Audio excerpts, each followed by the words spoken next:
in the dense, brooding woods of southern Ohio, where fog clings to the hollows like old secrets. There's a place locals avoid once the sun goes down. Timmons Hollow, they call it a narrow ravine, surrounded by thick hemlocks and moss-draped sycamores. Folks say it's cursed, and after what happened to the Timmons family, no one dares argue. It all started in October of 1986. The Timmons family had lived on that land for generations, tucked deep into the foothills of the Appalachian Plateau.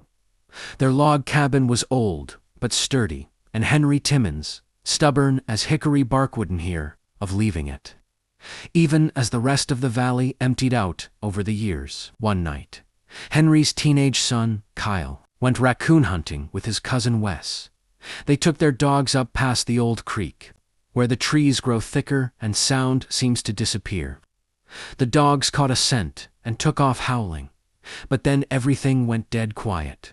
Kyle's voice broke the silence first, a strangled scream that chilled Wes to his bones.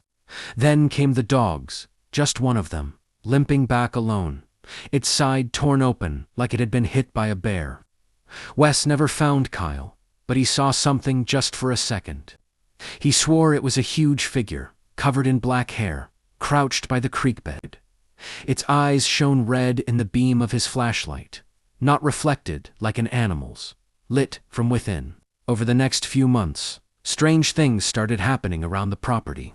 Trees were found, twisted, and snapped at impossible angles. They heard whooping calls at night, distant but too deep to be human. Henry even claimed to see enormous footprints in the frost barefoot in December. Then came the knocking. Late at night, 3 hard knocks would sound on the cabin's walls always, just before midnight.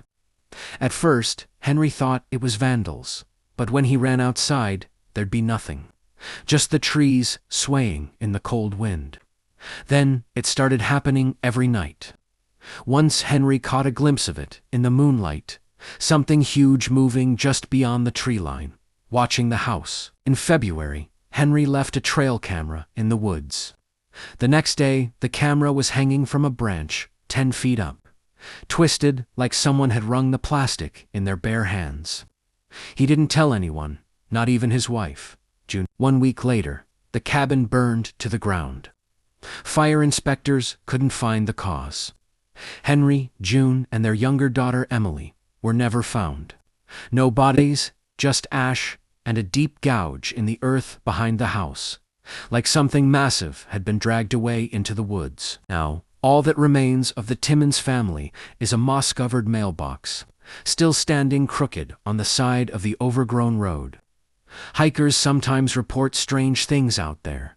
Heavy footsteps in the underbrush, tree knocks echoing through the ravine, and red eyes blinking in the fog. The locals say the Timmons Hollow isn't empty, that something ancient lives there, something that doesn't like to be disturbed. And if you ever find yourself on Route 93 near midnight, just keep driving.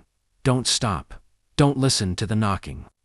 And whatever you do, don't go looking for the Timmons. They were warned. Now so are you.